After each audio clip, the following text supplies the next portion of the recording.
Wuxi Sunac Land is one of the best all-around theme parks I have visited in China thus far. This place combines theming and thrills into one package. It just has some operational issues that can make your visit frustrating. So in a way, this feels like the Chinese version of Busch Gardens. I will explain why in this review. Sunac China Holdings owns over a dozen theme parks in China. One of the newer ones is Wuxi Sunac Land. This park opened in 2019. As the name suggests, it is located in the city of Wuxi. This is one of the larger cities in the province of Jiangsu. This province and its history form the overarching theme for this property, and this is a true theme park. I love how this place looks, for the most part. There are 6 themed areas. If I get the exact name wrong, I apologize. I am working off of a translation. Canal Town is the most impressive. This takes inspiration from the nearby water towns like Suzhou or Tongli. This forms the entry area. The park entrance is reminiscent of an ancient temple between the roofing and the walls carved with artwork. Then the entry midway features a canal, and the whole street is lined with shops, flowers, decorative lanterns, and bronze statues. Add in some live performers, and this area has so much energy. This part does not feel like a theme park, and I mean that as a compliment. This opens up to a grand vista. You have a lagoon in the foreground, and the park's signature roller coaster and Falcon winding through this massive mountain in the background. It is one of the most picturesque sights in a theme park. Going clockwise, you have Adventure Harbor. This area has rides themed to battles and exploration, on both the land and sea.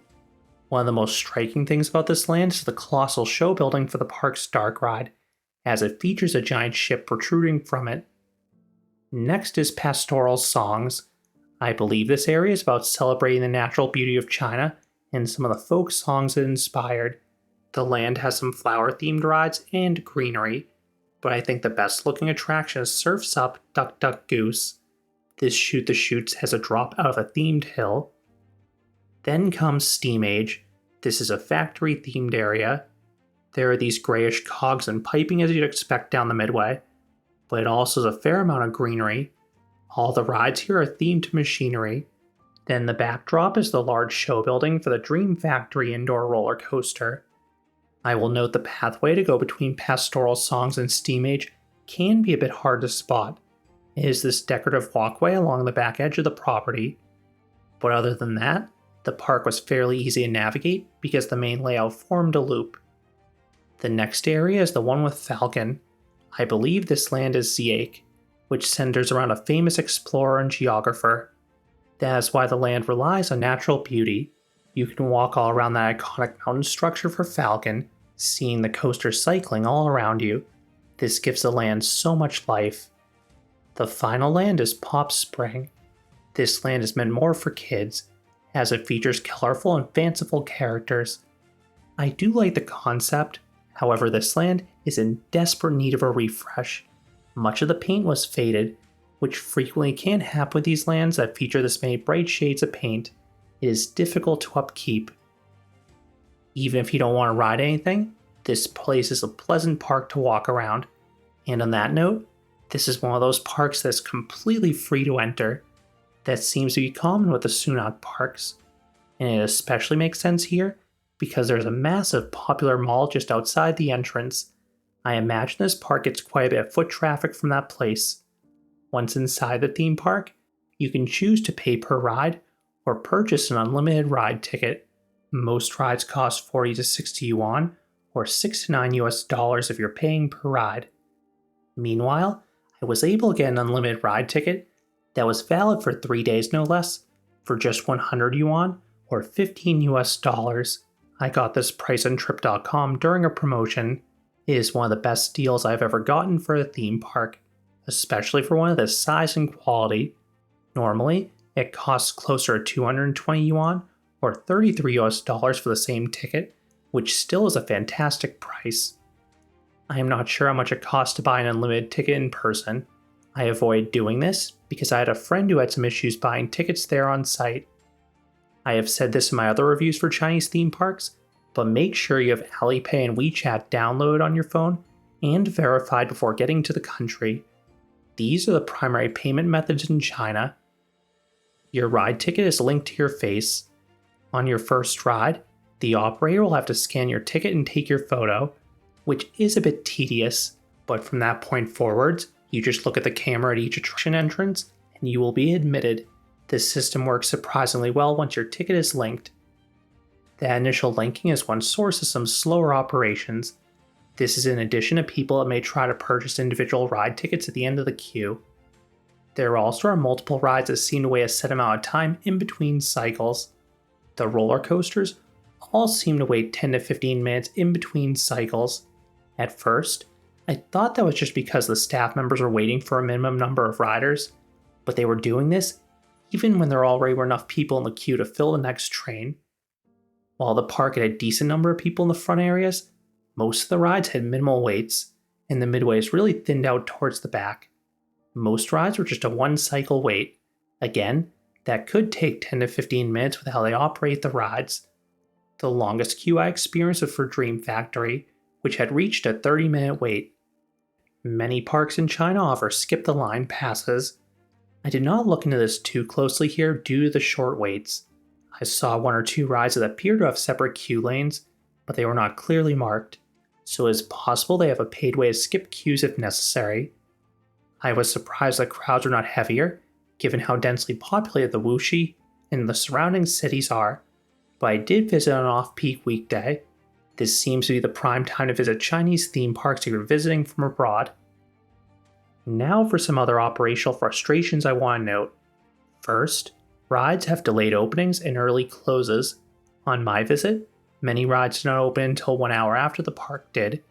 Then several rides closed at least an hour early. Second, the park hours on third-party websites may be incorrect. Trip.com said the park opened at 10:30, but it actually opened at 9 a.m. This was the only park whose hours were incorrect in Trip.com for us. Granted, with the delayed openings, the major rides did not open until roughly 10:30 anyways. This park's hours can vary by season though. In the quieter off-peak months, the park may be open until roughly just 6 p.m. It could stay open after dark during the busier periods though. Third, rides may be closed for maintenance. This is the reality with parks that operate year-round, but I could not find a place where this was listed online. While all the coasters were open for me, I did miss their signature dark ride, as well as some flats. Fourth, many outdoor thrill rides will close in any rain. This is common with a lot of theme parks in China and Asia as a whole, so be careful visiting this park on a rainy day. Fifth, seating at this park is on a first-come basis for the major rides. This can make it a bit tricky to get the front row on attractions, but it's quite easy to get the back, as most people tend to load from the front or middle rows. Now let's run through the ride lineup, which is another positive about this place. The park is 4 roller coasters. The mix is pretty interesting. The largest and most impressive of the bunch is the aforementioned Falcon. This is my favorite B&M wing coaster. For one, it is huge. It is just a few feet shy of officially being a hypercoaster. Then the elements are wonderful too. The inversions are perfectly executed, particularly the hang time and positive G combination in the wing over drop, and that ultra slow barrel roll towards the end. Then this ride uniquely mixes in some airtime hills, speed turns, and near misses through that mountain. The park's other major thrill coaster is Steam Racers. This is a mock launch coaster, specifically a Blue Fire clone. It has a solid launch, some decent airtime moments, and 4 great inversions. I particularly love the intense barrel roll towards the end, as you are diagonally ejected from the train. Then if you want a good laugh, count how many Disney characters you can spot in the queue. Dream Factory is a rare Zamperla multi-dimension coaster. This ride is relatively light in the forces, but it has a few tricks along the way that are absolutely the highlights. Much of the show building is dark, but there are a few screens during some show scenes, and there's a lengthy pre-show before you board as a bonus. The final coaster, if you count it as one, is Surf's Up Duck Duck Goose. This is a Jinma shoot the chutes. Most of the ride has you slowly and quietly floating through this garden, but there is a turntable and a tiny backwards dip before the first drop. is sort of pointless, similar to what you see in the mock Super Splash coasters. The second drop is much better though. It is super tall and has some zip. Then the final splash is colossal and absolutely soaking. Two additional notes on this one. First, the park will sell ponchos for 25 yuan in the gift shop that you pass to enter the ride. Most guests wear ponchos in water rides in China. Second, if there's a guest that's way smaller than everyone else in a row, they will be asked to wear a life jacket to make up the difference between their stomach and that single position lap bar. The most notable coaster type this park is missing is the cheapest one of all, a kiddie coaster. They really should consider one in the future that would complement the kiddie rides they already have. Hop Spring is the main area for kids, but they have some other notable small rides peppered across the other sections as well. Moving on to the flat rides, this park has some notable ones, mostly in the Adventure Harbor area. King Wu's Sword is an SS space shot. This one has an okay launch, some airtime at the top, and a nice view of the park. I do prefer the drop towers that slowly hoist you up though. They are more thrilling and give you more time to take in the view. Then located nearby is King Wu's Shield. This is a giant frisbee offering solid G's and floater airtime. If you continue through this area, you will find a legendary ride banned in the United States, the Tagada. This ride has zero restraints. You are positioned on a spinning and bouncing disc. The operator is hell-bent on throwing you to the ground. You can either sit down, hold on for dear life, or you can be brave and even try standing. This ride has no rules, so is an absolute riot. This looks like a carnival ride though, so it does stick out relative to the rest of the attractions of this park that look nice.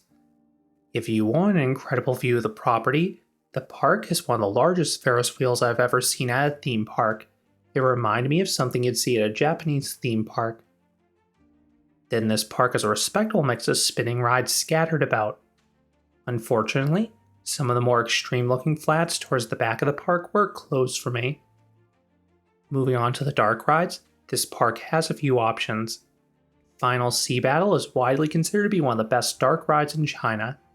Built by Jinma, this ride uses a similar ride system to the Amazing Adventures of Spider-Man. This essentially is a motion simulator on wheels, which is cool anyway. They have also heard this ride great visuals between the physical sets and screens. This was the ride closure that stung the most for me. Flying over Jiangsu may be the world's best flying theater. The visuals are astounding. This ride uses a crisp 8K LED projector. As the name suggests, you fly over different landmarks in the province. I believe this park also has a haunted walkthrough, but I had to skip this due to time constraints. Surf's Up Duck Duck Goose is the park's primary water ride at this time.